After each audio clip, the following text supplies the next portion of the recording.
Il est douloureux d'avoir eu raison 20 ans durant et de devoir aujourd'hui voir son propre pays acculé, pâtir des erreurs, des abandons et des trahisons accomplies par des gouvernements pusillanimes. Car comment qualifier autrement ceux qui, en 2008, ont sciemment donné le signal que la France rentrait dans le rang et acceptait d'être le supplétif des États-Unis en rejoignant le commandement intégré de l'OTAN qu'elle avait quitté en 1966 ?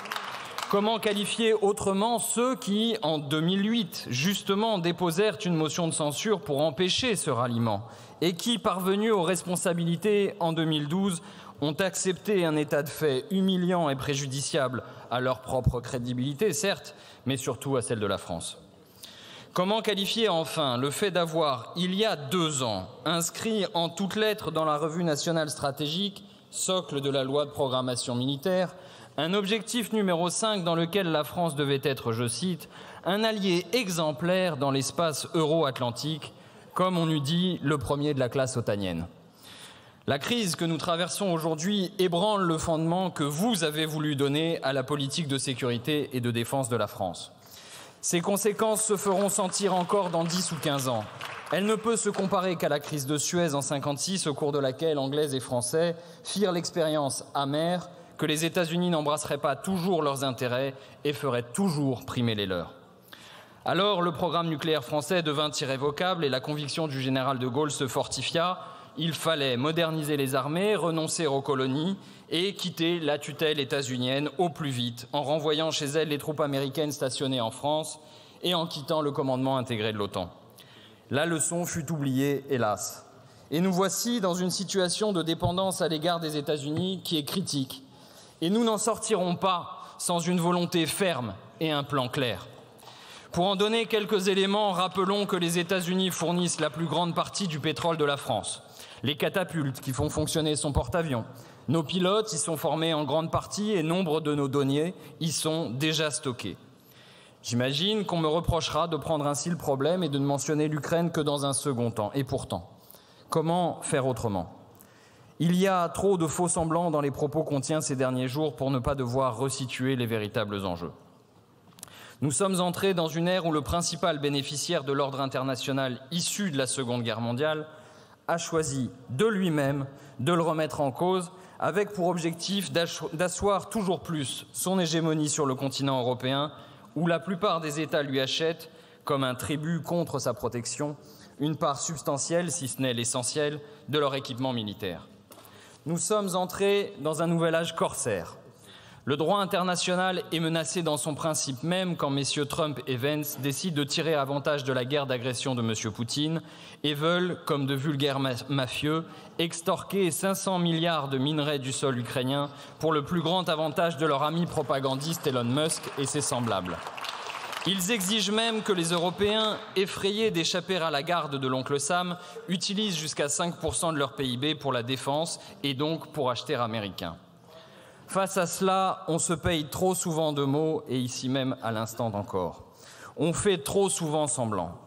La France devrait-elle contrecarrer ce plan ? Oui, sans doute, il le faudrait. Sans quoi le droit international, encore une fois, ne sera qu'un vain mot. Mais que comptez-vous faire ?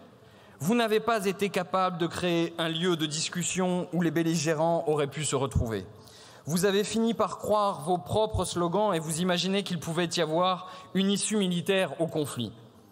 Comment voulez-vous faire revenir la France à la table des négociations ? En avez-vous la volonté ? En avez-vous les moyens ? On est d'autant plus fondé à en douter que M. Macron a saboté l'appareil diplomatique et que depuis 3 ans, la liste des gesticulations sans effet est hélas bien longue.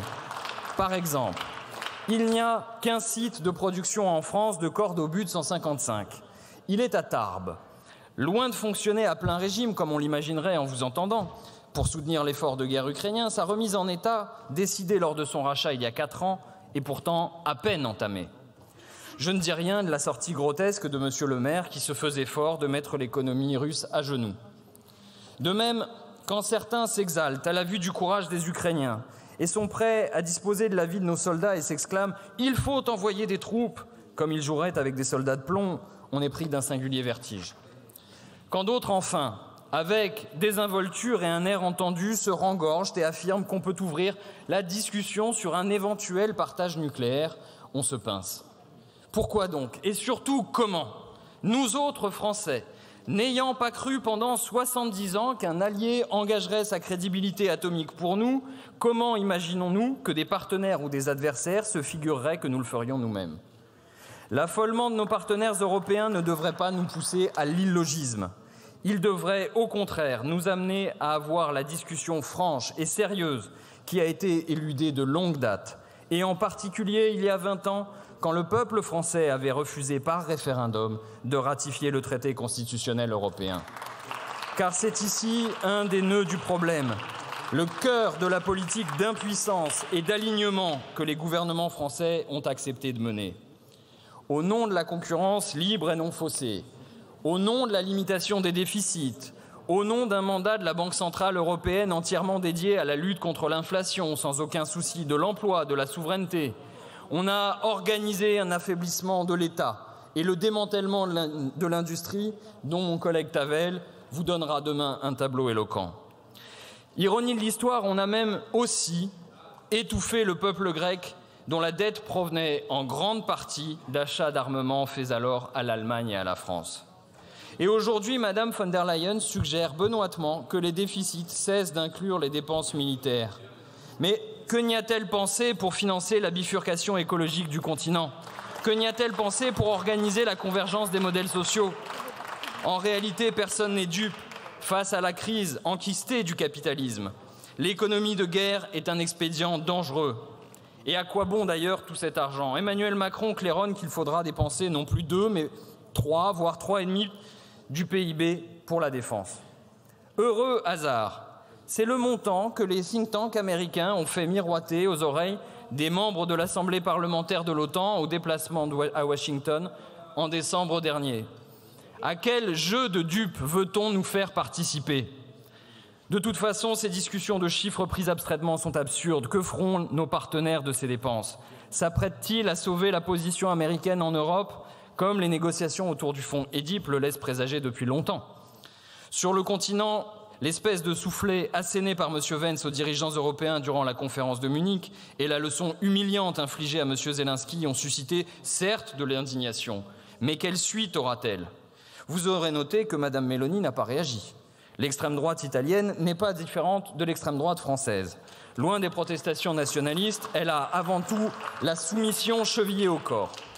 M. Starmer est lui aussi resté silencieux et a même démenti aujourd'hui M. Macron. Les Britanniques ne veulent pas soutenir un plan de paix des Européens dont les Américains ne seraient pas partis, donc garants. L'entente cordiale n'a certes jamais pu remettre en cause la relation spéciale. Quant à M. Merz, en passe de devenir chancelier, s'il a salué la réunion qui s'est tenue à Londres hier, c'est en invoquant la nécessité de rebâtir des ponts avec Washington. Ébouriffante manifestation de l'aspiration allemande à l'autonomie stratégique européenne, s'il en est. Il faut dire que face au risque de guerre tarifaire qui pourrait plomber l'économie allemande et en particulier l'industrie automobile, Christine Lagarde elle-même avait conseillé de se soumettre et de sortir le carnet de chèques. D'autres doivent penser de même outre-Rhin. Il faudra donc des actes si certains veulent faire croire aux éléments de langage sur l'Europe puissance. Il faudra montrer un désir commun de tenir tête à Washington. Et les occasions ne manqueront pas. Quels choix feront-ils dans le domaine spatial, numérique, militaire? SpaceX, Starlink, Amazon, Palantir, F-35? Vous-même, Monsieur le Premier ministre, empêcherez-vous le démantèlement d'Atos? Sauverez-vous Vancorex? Bloquerez-vous le rachat de LMB Aerospace? Reviendrez-vous sur le contrat de Starlink à Mayotte? Et laisserez-vous saboter l'industrie française au nom de coopérations franco-allemandes comme le MGCS? À cette heure, l'inquiétude qui étreint légitimement nombre de nos compatriotes devant le risque de guerre doit nous inciter à la retenue, à l'exactitude et à la cohérence. Notre soutien à l'Ukraine est plein et entier. Le peuple ukrainien se défend d'un occupant et son combat se fait au nom du droit international. C'est la justice et l'intérêt de la France que ce droit international prévalent. C'est la même raison qui a conduit les Insoumis à soutenir constamment et à exiger du gouvernement un même soutien au peuple palestinien. Notre sécurité n'est pas en cause dans l'immédiat, mais il faut sortir le pays de l'isolement où nos gouvernements l'ont réduit à force de dire une chose et d'en faire une autre. La France n'est pas une nation occidentale, elle est universelle. Elle est membre du Conseil de sécurité, elle doit refuser l'embrigadement, elle doit se donner les moyens d'agir pour la paix et offrir son amitié et sa coopération à tous ceux qui aspirent à faire reculer sur la planète les logiques de compétition et de prédation qui suscitent les guerres. Elle en a les moyens, elle peut être entendue. Ne pouvant faire que la justice fût forte, on fit que la force fût juste, écrivait Pascal. La France peut déjouer une telle promesse de malheur, elle doit pour cela faire le choix de la grandeur. Je vous remercie.